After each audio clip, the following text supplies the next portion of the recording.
There's been a claim circulated through the internet about the Rothschilds supposedly owning the Vatican ever since extending loans to the Vatican in the early 19th century. The original propagator of this theory seems to have been popular anti-Semitic writer Eustace Mullins, who in his book Curse of Canaan made the claim that, quote, the following year, 1823, the Rothschilds took over all of the financial operations of the worldwide Catholic Church, unquote. As will be seen in this video, the Rothschilds did not extend loans to the Vatican until 1831 to 32, so this unsourced claim made by Mullins is not only inaccurate, but most importantly, the reasoning on which it hinges to suppose that the Rothschilds own the Vatican is incorrect, as it is ignorant of papal history and the papacy's dealings with the Rothschild family, and further, it misrepresents and omits information concerning the loans. The acclaimed New York Times bestselling book God's Bankers by Pulitzer Prize nominee Gerald Posner, published in 2015, contains many relevant refutations, which we will now review, and which will verify the following 4 points. Number 1. During the time of the loans, the Rothschilds did not have financial control over the Vatican, the Pope, or papal policies, and the popes were always financially independent of the Rothschilds with regard to fiscal policy and spending. Number 2. The debts owed to the Rothschilds by the Vatican were consolidated and were on schedule to be paid off after the balancing of the papal budget, at which time the Vatican bypassed the Rothschilds in selling their debt, and moreover, in 1870, all debts of the papacy were dissolved after the Papal States were conquered by Italy. Number 3. The popes were always politically superior to the Rothschilds. And number 4. The Vatican later implemented their own financial methods to handle paying expenses, thus entirely eliminating its need to borrow from the Rothschilds. To begin, regarding the date of the first loan, we read on page 12 of God's Bankers, quote, by the time Gregory XVI, the son of a lawyer, became Pope in 1831, the situation was so dire that he felt compelled to do something remarkable. He borrowed money from the Rothschilds, Europe's preeminent Jewish banking dynasty, unquote. So we see that Mullins' date of the first loan is wrong. This can also be confirmed on the Wikipedia page titled Rothschild Loans to the Holy See. Now, as concerning the Rothschilds and the papacy entering into relations, page 12 of God's Bankers continues, quote, James de Rothschild, head of the family's Paris-based headquarters, became the official papal banker. One of his brothers, Karl, who ran the family's Naples branch, began traveling to Rome to consult with the Pope. Most traditionalists who referred to James as the leader of international Jewry were appalled that the Church had to resort to Christ killers for financial succor. German political writer Karl Ludwig Born noted that a wealthy Jew kisses the Pope's hand, whereas a poor Christian kisses the Pope's feet, unquote. Here we see a Rothschild obliged to kiss the hand of that Antichrist and man of sin in an express oath of fealty. Karl Rothschild was later knighted after proving this obedience to the See of Rome, as is also read on page 12 of God's Bankers, quote, church leaders may not have liked the Rothschilds, but they did like their cash. Shortly after the first loan, the Pope bestowed on Karl the Medal of the Sacred Military Constantinian Order of St. George, unquote. Next we see that the papacy at times outrightly refused to pay the Rothschilds without consequence, and further, it declined to enact any of the financial reforms suggested by the Rothschilds, which would have better enabled the Rothschilds to collect their debts. From page 13 of God's Bankers, quote, when the Papal States fell into debt, the Pope sometimes simply repudiated the obligation and refused to pay. It was little wonder that the number of countries or banks willing to loan to the Church had shrunk. Still, the Vatican rebuffed all financial reforms the Rothschilds suggested, unquote. Gregory XVI, who took out the initial loans from the Rothschild bankers, died in 1846. His successor Pius IX was driven from Rome in 1848 by a coalition of liberals as well as nationalists fed up with popish tyranny. Pius IX continued the papacy's dealings with the Rothschilds. By this time, there was a backlash within the Jewish community against the Rothschilds because of the perception that the Rothschilds were selling out the persecuted Jews in Italy for their own profit.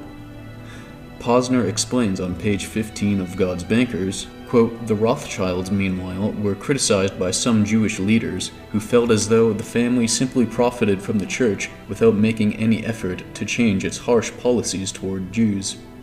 So the Rothschilds tried leveraging their influence to beseech the Holy See to improve conditions for the 15,000 Jews in the Papal States.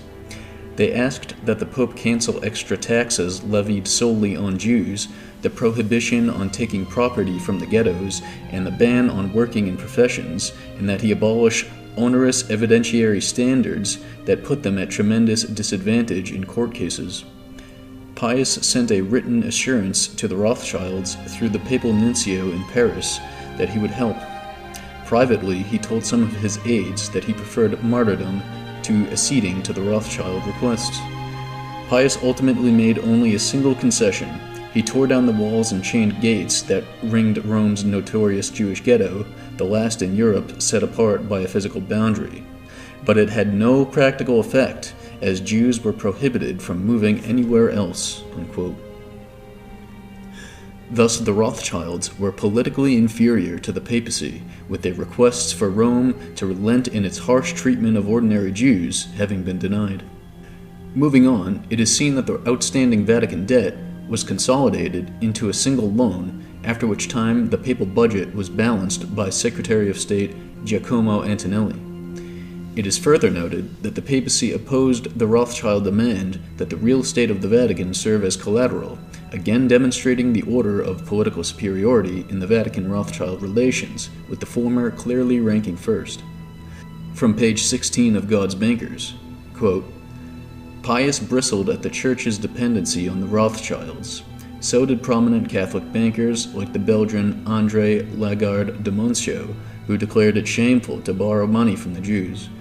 Church leaders believed Jewish financiers were Freemasons, part of a large international effort to destabilize the Vatican and push a secular philosophy in which worship of money replaced that of God.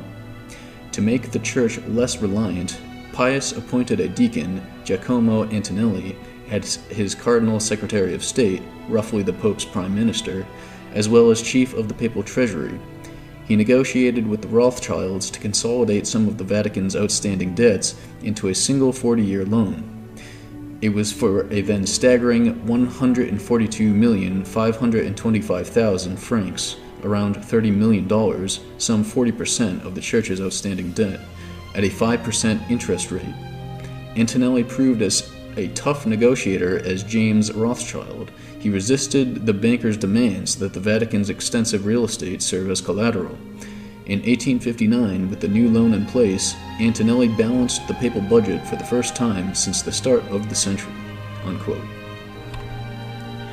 On the point of the Vatican's debt consolidation, see also Money and the Rise of the Modern Papacy, Financing the Vatican 1850 to 1950 by John F. Pollard, published on Cambridge University Press, page 29, quote, "In 1857, he, Antonelli, succeeded in consolidating all of the various debts and loan accounts of the Papal States into a single debt to be redeemed in stages by 1901, unquote.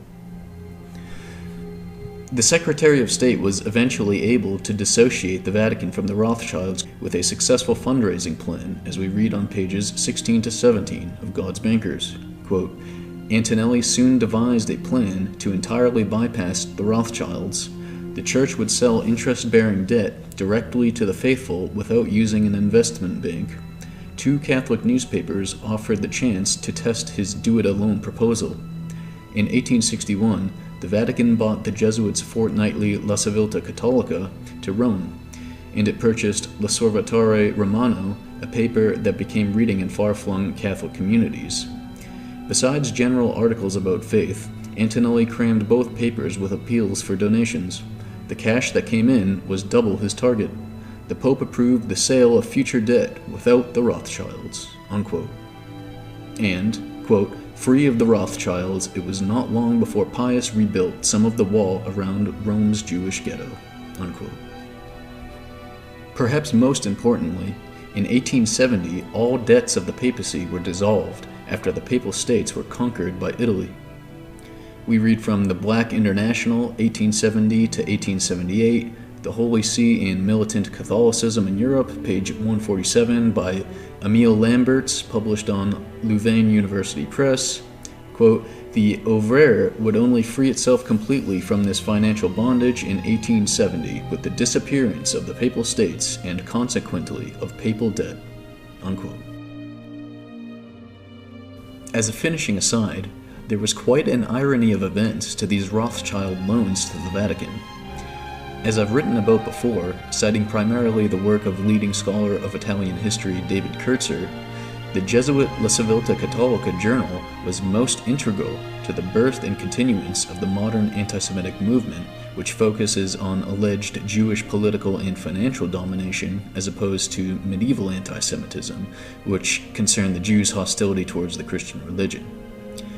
Here are some of my write-ups that you may wish to read on these developments.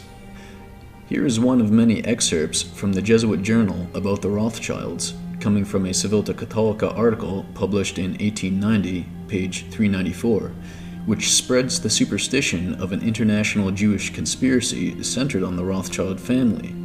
This is a rough translation from Google Translate. Quote, "As today, a loan cannot be negotiated in Europe without the goodwill of the Rothschilds, so soon you do not will not to be able to trafficate without the consent and interest of the Judaic International League." Unquote. What is ironic is how the Rothschilds have nothing but their own lack of foresight to blame for literature like this. We read from Jesuit scholar Robert Alexander Merckx that the Rothschild money loaned to the papacy was actually used to establish the very journal which attacked them as being leading international Jewish conspirators. Quote, "This bi-weekly periodical was censored by the Vatican Secretariat of State and was considered an official expression of the Vatican's views. As David Kurtzer has persuasively shown, La Civiltà Cattolica's anti-Jewish campaign, coming when it did, proved crucial to the rise of modern anti-Semitism. Indeed, already in the early years, 1865 to 68, of the pontificate of Pius IX, who helped found the periodical in 1850 with funds he borrowed from the Jewish Rothschild banking family in Naples, the Jesuits published 36 fiercely anti-Semitic articles. In Kurtzer's well-argued view, the Church, and especially the Jesuit periodical, laid the groundwork for the fascist racial laws." Unquote.